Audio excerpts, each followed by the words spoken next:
Welcome to another episode of the Meal Prep Monday podcast. I'm your host and founder of Prep Dish, Allison Schaaf. I'm back today with another interview episode. I'm really excited for you to hear the conversation I have with our guest, Katy Wells. When someone on Katy's team reached out to me about having her on, we're actually doing a podcast swap, so I'm going to be on her podcast as well. I was thrilled when I started looking at her content. She talks about decluttering, staying organized, and I just knew it was going to be a great conversation, and it was. I'm really excited for y'all to listen in. Before we get to today's episode, though, I do have an email from Prep Dish subscriber Cody from Georgia. Cody writes, I have fallen in love with this meal planning service. I have tried numerous meal planning services, at least 6, and once a month meal cooking, and even a home meal delivery service. Nothing compares to what you gals have created. Keep up the great work, and thanks for helping to make the world a healthier place. Cody, thank you so much for sharing. I love that you found the perfect fit with Prep Dish. If you are listening to this and have not tried out our meal plans, we have a 2-week free trial. So no risk, just try us out for 2 weeks and see if we are a fit for you like we are for Cody. That can be found at prepdish.com/MPM, short for Meal Prep Monday. If you're listening on the podcast, that is in your show notes. If you are watching on YouTube, then you can look in the description for that link.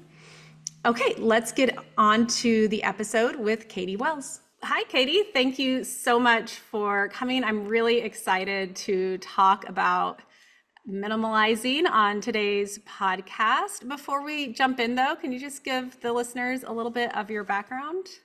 Absolutely. Thanks for having me. I live, eat, and breathe decluttering. I love all aspects of simplifying, which is why I'm so excited to be on your show and hang out with your listeners, because decluttering ultimately was the catalyst that changed my life in a whole host of ways. Not long ago, I was a depressed, anxious, stressed out, overwhelmed, just mom in the thick of it. And yes, part of that had to do with the season of life, 2 kids under 2, busy working out of the house, full-time working mom, all the things, right? And there is something to be said about that seasonalness that contributes to a lot of those things I mentioned.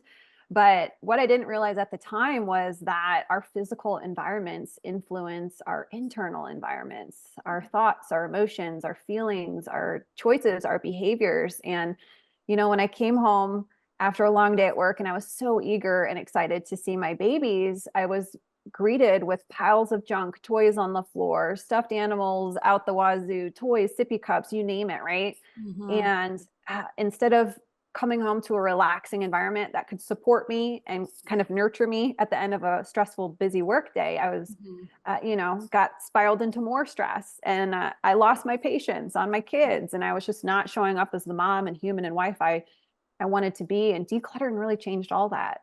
I mean, I'm so much happier, more joyful, I have more time and energy. My stress and anxiety, I hate to say it. I don't want to say they're gone because I don't want to sugarcoat things for people, but it was incredible for me to experience the transition and really see how much clutter was impacting me on a minute by minute basis. And, now there have been so many studies that are out there that show that, hey, it's not just me, it's everyone, right? Especially mom and women.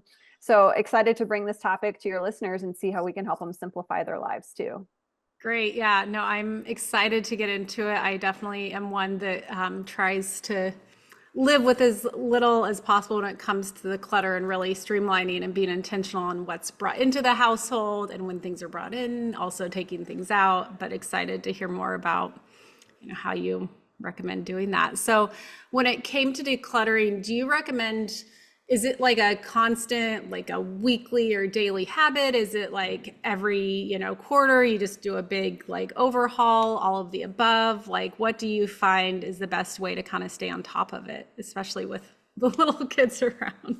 Yeah, really the same way to stay on top of it, or what I'm going to reference as like maintenance mode, which is where I am, in my humble opinion, after coaching now tens of thousands of women and families, is the same way to get out of it, right? And so a lot of your listeners aren't where you are. A lot of your listeners might be overwhelmed, right? Like I was, and have tried all the checklists, all the methods, but still it's just so much. We're busy, we're overwhelmed, we don't have a ton of time.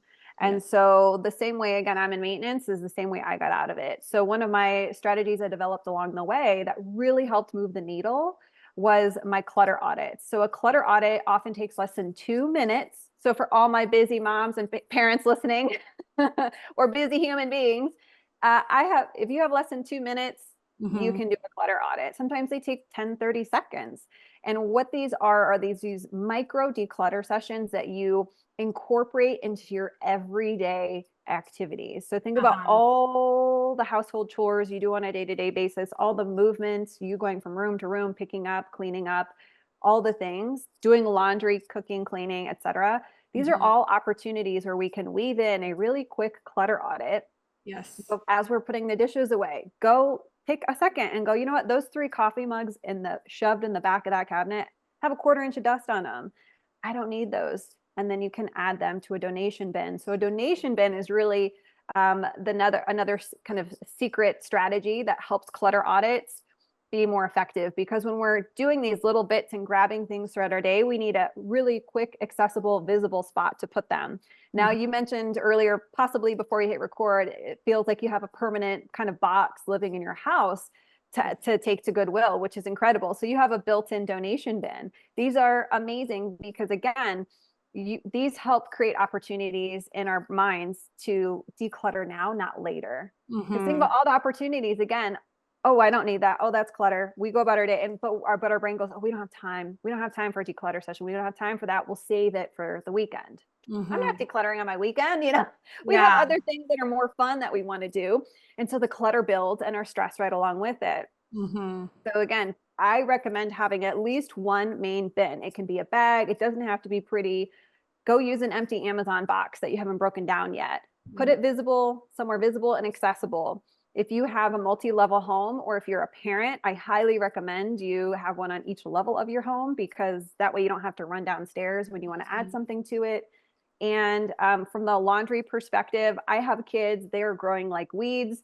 The second something comes out of my dryer and I recognize, oh, you know what, that was about 3 inches. These pants are 3 inches too short on Levi. Instead of just saying, I'll wait till I have time to declutter, just do it, or putting them back in his dresser, boom, right into the donation bin. The second that one's full, a couple weeks or a month or 2 later, I take it to my main one. And it has been a game changer. So again, this same strategy is how I unburied myself from clutter, and I'm staying out of clutter. And remind me, so what age are your kids right now? They are 8 and 9. So do they go back into the donation bin, or do you keep it out of their eyesight, or they just know not to go in there? Because that's the thing I've had to, I have the donation bin at any time, but they tend to find it and then everything comes back out and all of a sudden it's like, oh, here's that thing I didn't care about for the past year and now I care about it again. Distance makes the heart grow fonder, or the other one, one man's trash is another man's treasure, right? That's so true. So for our main donation bin that mostly me and my husband use, it's in our garage. There's no lid on it to make it easily accessible so we can plop stuff on it, but it's positioned back. There's a shelf right above it, so my kids can't necessarily see in there. When they were itty bitty, 2, 3, 4, and I didn't want that to be an issue, put a lid on. But now that they're older, so a few years ago, I implemented donation bins into their bedrooms. Okay. Once they got more used to the declutter process and understood that concept, which is a big concept for kids to understand, right? And that has been incredibly valuable to see, because I check in their rooms. The donation bins live in their closet. And they know once a week when they tidy up their room, I tell them to take a lap. That's my acronym. Look around, assess, and put it away. Clutter goes into the donation bin. Expected mess, clean clothes, toys get put back where they live, and trash goes in the garbage can, right? So that's LAP. Look around, assess, decide what it is, and then P, put it away. And so every few weeks I pop in, look, and there's always stuff in there. And guess what? There's no crying. They made the decision. And sometimes there's not stuff in there, even though I might look in the room and go, that's clutter. I would totally get rid of that. But this is part of that life skill, this empowerment. This is helping them learn when they're which is incredibly valuable. And they'll continue to become more effective as they get older, as we tend to as well, with more practice. No, I love how you've just built it in as like, hey, this is part of our family. This is what we do as a family. This is part of kind of our lifestyle almost. So that's awesome, because it's like with kids, you're really realizing becoming a lot more intentional with things and like, oh, this is the way I want to do things, and we should all do things this way. So that's really cool. So do you have any other kind of easy, like, things people can be thinking about if they want to incorporate this like decluttering into their day-to-day lives besides the donation bin?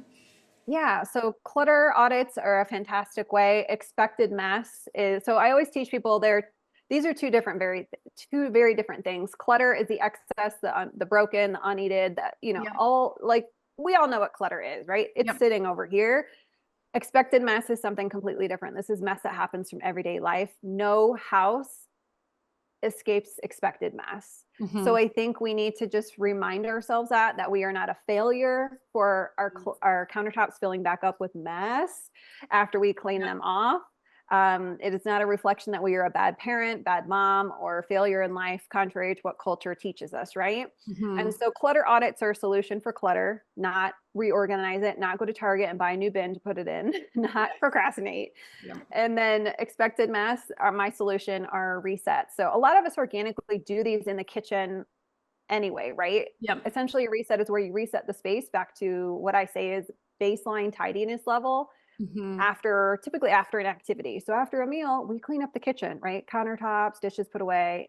In a nutshell, most of us do this at least after dinner.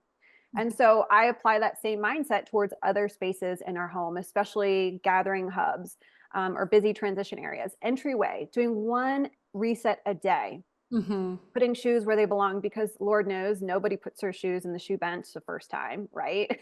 Oh my gosh, really quick on the things. But I do have, so I don't think I've mentioned this on the podcast, but I've noticed, so my kids' school, they go to a Waldorf school, and they have this thing where it's like, make your shoes happy.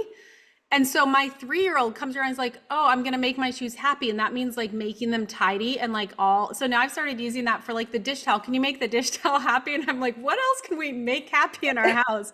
But it's amazing because they don't do it without me reminding them. But like if I say, oh, can you make your shoes happy?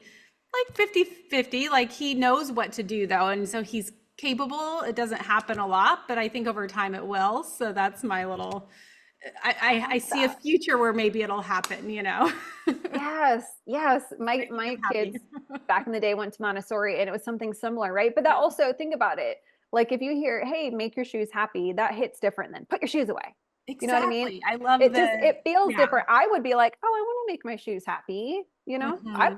I'm here for that. I think that's a great tip. Thank you for sharing. So you could say it, let's make the entryway happy. Hey, let's make your play space happy. Let's make the living room happy. Let's make the kitchen happy. And just inviting your kids in to be active participants when it comes to household management, right? This is what we all want. It's what we strive for. But, some kids sometimes it's hard to get them involved because we need to give them more of the how too. So again, teaching them how to do a reset, teach them the lap method, teach them a clutter audit. What is clutter? And I think another key that we don't talk about is it's ongoing conversations. It's ongoing check-ins. It's ongoing reminders. There is not one kid that learns how to clean the room and just does it forever and you never have to remind them. I mean, very rarely does that happen, but for some reason that tends to be our expectation as parents because they know how to do it. I know. It's like in our household, I'm like, is this developmentally appropriate? No, I had someone else on the podcast in the spring and she talked about this. She homeschooled like 9 kids and she was like, keep in mind, like they may know how to do it, but you have to do it alongside them for so many times before they really learn. And so I always have to remind myself, yes, they know, but like I can't just tell them and expect them to do it. That's too high of an expectation. But me offering to hold their hand and do it with them, that's appropriate for my kids' age. I'm sure hopefully as they get older, like there is a stage, but right now definitely I'm not in that stage all the time. And then there's moments where we need to revisit, there might be where I do see clutter build and I need to remind Levi. Levi's my collector. He can't take a walk without filling his pockets with rocks and sticks that are all very meaningful and sentimental to him, right? So I've given him a physical boundary. Hey, bud, I love that you collected those rocks. Those are really great. So here's where we can keep them, in this bin, in this drawer. Okay. Once this starts to overflow, you choose what gets to go. And guess what? The older rocks, old news. I don't really care about them so much anymore. The newer rocks is what I want, right? Kids are just like us. Newer feels better. You get that dopamine hit. Yep. But by giving them something really concrete, like a physical boundary, a limitation, could be a drawer for t-shirts. It could be a bookcase for books, right? Hey, I noticed your bookcase it's overflowing. So what does that mean? It means that we need to get rid of some stuff. Kids can visually see that, and that helps paint the picture. And that was one of the first places I started with my kids when they were smaller. Great. Well, before we wrap up, I can't not ask about the kitchen. So do you have any kind of top tips or recommendations for keeping the kitchen, free of extra clutter? I think actually I'm going to give a surprise answer. Yeah. I think one of my top suggestions to keep your kitchen tidy is actually to have a functional, organized entryway or transition spot into your home. I find that with a lot of my students, yes, I mean, we can declutter unitaskers, we can declutter excess appliances and stuff. Yes, that's all great. But a lot of people struggle with like the paper and the mail and the homework and all the junk that just gets, the broken toys, the things that I don't know what to do with this. It lands in your kitchen or on your kitchen table. So when you have an organized, functioning entryway where, like you said, I know it can feel like an eye roll moment for people to hear this. It was for me, but it's so important. Everything has a home. Yes. And you have systems in place. I'm going to go through the mail once a week or a little bit each day, right? Whatever, put systems in place that you can be consistent with to help maintain that entryway. And also one of my favorite acronyms and life hacks that ties in with the entryway and kitchen too, any space in your home, is only handle it once. So Ohio, so the state of Ohio, got a shout out there, right? Acronym, only handle it once. So when I come home, I've taught myself this, taught my husband and my kids, only handle it once. The shoes get put away the first time right away. Yeah. The mail goes in the mail slot. It doesn't get dumped here. Your book bag goes here. You unpack it. Here's a spot for your homework, right? So this ties in the conversation we've been having, teaching, modeling, coaching, praising for when they do get it right. And I'm telling you what, all of that stuff, when it's stored and kept in your entryway, and from a paper perspective, about 80 to 90% of paperwork that comes into our house, we don't need to keep forever. So keeping it as much as we can in that one space limits all of it from getting just trashed all over your kitchen. All right. So hopefully that's helpful for you and your listeners. No, that is so helpful. And I think it makes sense of like, what is actually the thing in the kitchen that's bothering you? Like, is it dirty dishes or is it mail? And like, start with that versus, so that makes so much sense of like, are there things that are spilling into that area that shouldn't even be there to start with? So That's right. I love it.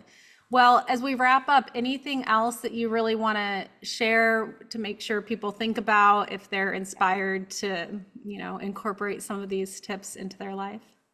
I would say at the end of the day, your home doesn't need to look like an image out of Good Housekeeping in order to support and bless you and your family.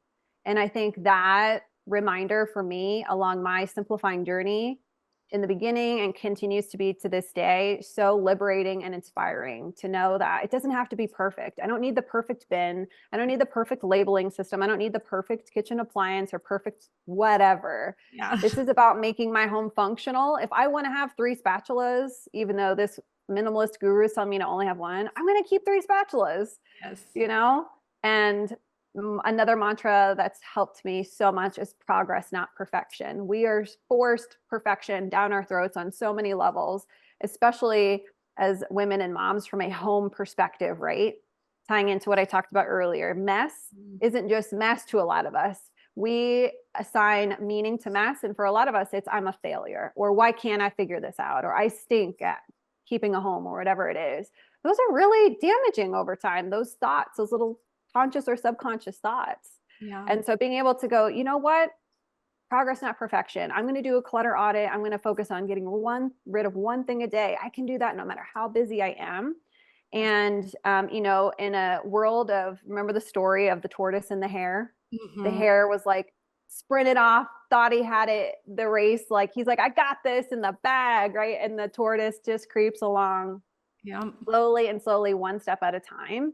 Yep. Right? We're kind of fed this hare story. Like, this is the way to do it if you're going to declutter. You got to do marathons. You got to hire a nanny. You got to quit your job to make progress. It's not Yep. true. Yeah. I am the tortoise in the world of hares, or wannabe hares, who end up losing the race, by the way. It's not sustainable. Be a Yep. tortoise, do your clutter audits, do as you can, work it into your lifestyle, integrate it into your routines, and you will be so much further along than you were last week, last month, last year. Mm-hmm. I love it. I love it. I could keep talking to you for literally hours. This is so my jam. I love all of this. If people want to hear more, because I know if they want to continue listening, you've got a podcast, an Instagram account, let people know where they can find you. Yeah, come hang out on the show, Maximized Minimalist. Episodes are out every Wednesday. And then I'm on Instagram as well under my full name, Katy Joy Wells. Katy, thank you so much. Appreciate you coming on. Thanks, Allison. Thank you, Katy, for coming on the podcast today. I really enjoyed our conversation. I feel like I could have kept talking, and I know that our listeners are going to get a lot out of the information from today. Quick reminder that if you want to try out the Prep Dish meal plans, we do have that 2-week free trial set up for you at prepdish.com/mpm. And that's all I have for this week. We'll be back again next Monday with another episode.